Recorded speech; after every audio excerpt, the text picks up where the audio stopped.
All right, what's going on? If you're watching this, then I'm about to take you through my hard money lending process, and that way you're fully educated on what happens when you first get introduced to me, and then what happens throughout the process that we're working together before your offer is accepted, all the way through to offer accepted. Now we got to submit your loan, the documentation I'm going to be asking for, and then at the very end, after you close the deal, we still have to talk about how you're going to get your rehab money, and then after you rehab your property, what to do when you're going to flip your house or when you're going to refinance. So let's dig into it right now.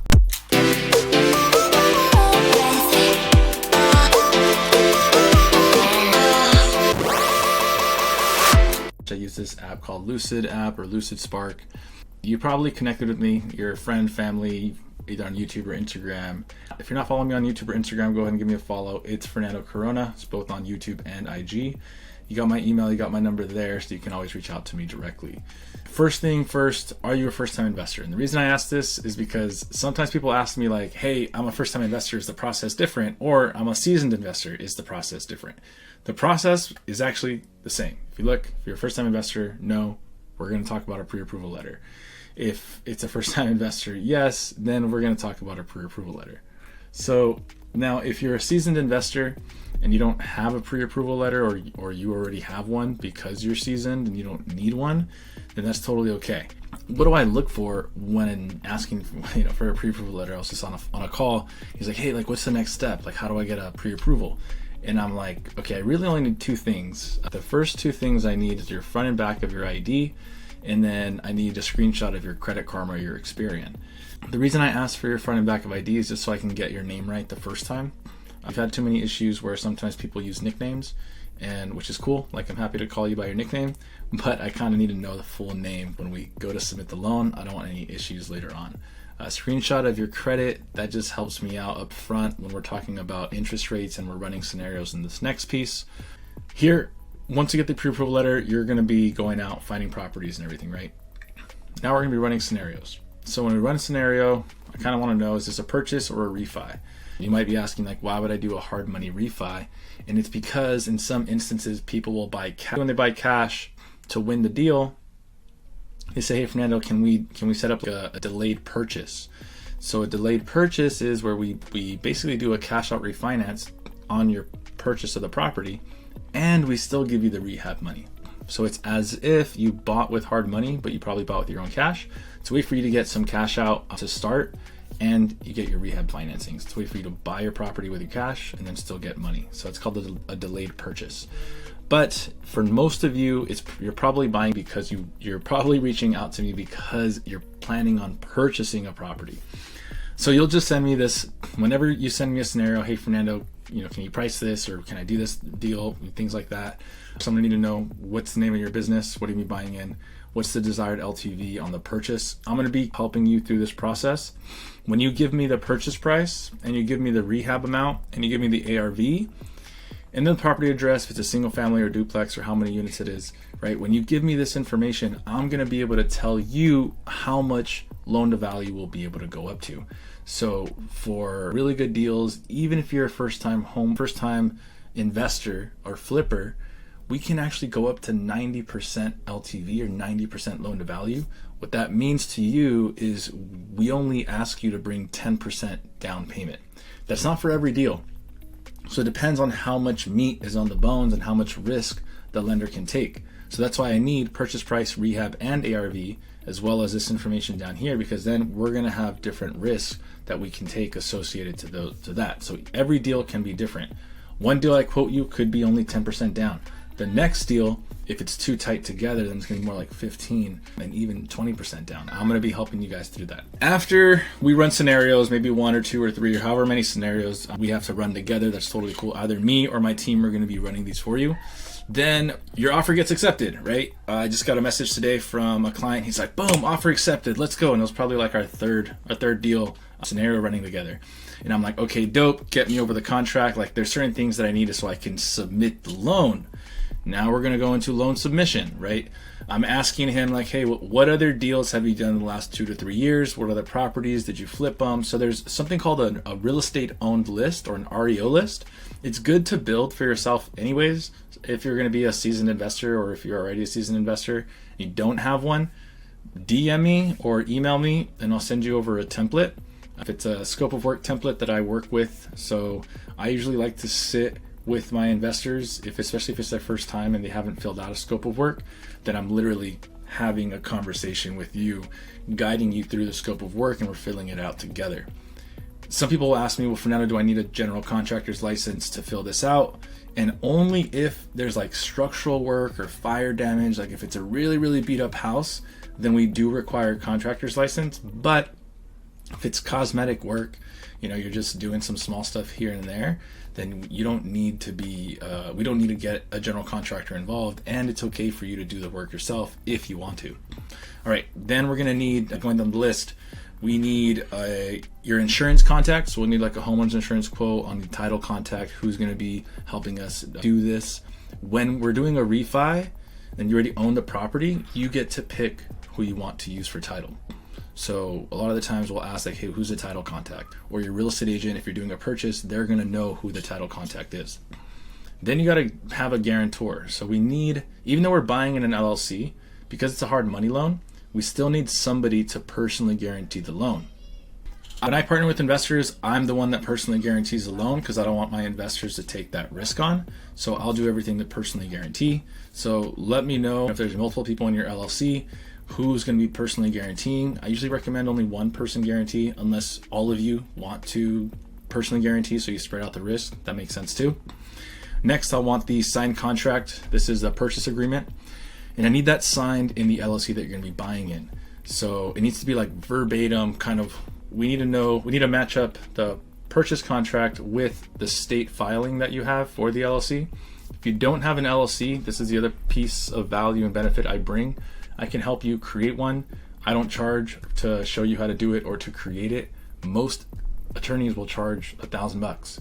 I don't charge. I just help you do it, and then you just have to pay for the state filings and all that stuff. But I get you your articles of organization, your EIN letter, and I even help you create your operating agreement because we need that. So if you need an operating agreement and you already have your EIN and your articles, message me again. I'll shoot you over a template. We're gonna need to do an inspection on the property. Sometimes we do an appraisal, but appraisals are not, depending on the lender, they're not always required. So if you're a first-time investor, and you don't have guidance, you may want to consider doing your own appraisal in the deal, so that way you know what the future value is going to be and you're not just estimating. If you're a seasoned investor, then you're happy to hear that we don't require an appraisal, it's just an inspection. And many times it's just a virtual inspection. Literally, somebody just walks around the house with a phone and does an inspection of the property, just to make sure that the work and the scope of work is covering what the inspection figures out right on that virtual phone. So the last thing we ask for is a voided check. This is where your interest payments are going to be drawn from. So every month, right, you're going to be making interest payments. And so the voided check helps to know where they need to be connecting transfers and where they're going to be getting payments from. So once I have all this, then I can submit the loan. This probably should take a day. And the same day that we get the contract and everything, we pretty much should have all this stuff. You could probably already have an insurance contact, and then I submit the loan.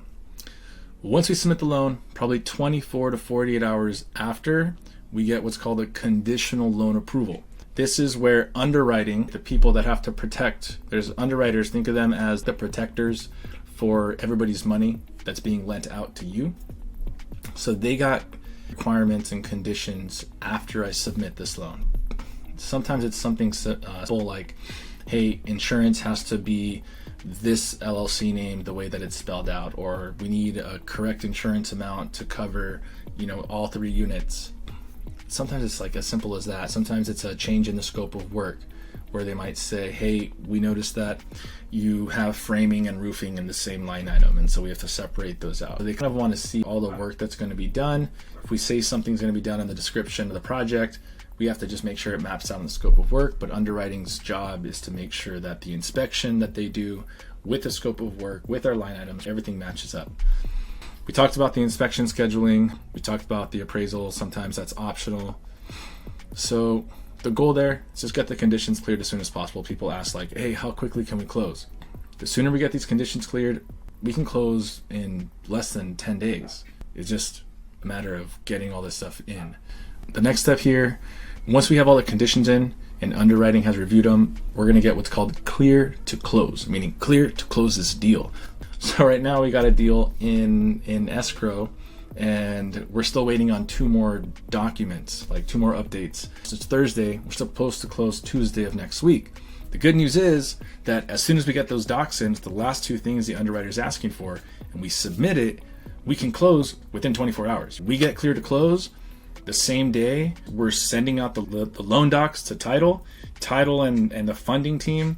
Title and the funding team with the lender are communicating to make sure that we're going to have the right numbers for you to wire in, the right loan amount. So they balance to make sure that everything matches. And then you are going to be signing and closing. You're going to meet at the title company's location, or we're going to send out a mobile notary to you. So they're going to meet you. You're going to need like a driver's license to show who you are. They might take your thumbprint, and you're going to be signing closing docs, signing the loan docs, and then you're going to be wiring the cash into funds, right, into title and escrow. Hopefully you might have even wired the funds the day before or in the morning before you're signing. So the deal's closed. Congrats. All right, so we kind of mapped out everything here. I was rather trying to break this into a step-by-step process. So remember, a lot of this is sometimes on the borrower to get us this information, or the insurance agent. There's other parties that need to help us clear these conditions. Getting them to move quickly helps us get clear to close. Now the good stuff comes in where you got to actually get to work. So what's the rehab process? What's the draw process like? So we are able to fund 100% of rehab. So what's that like?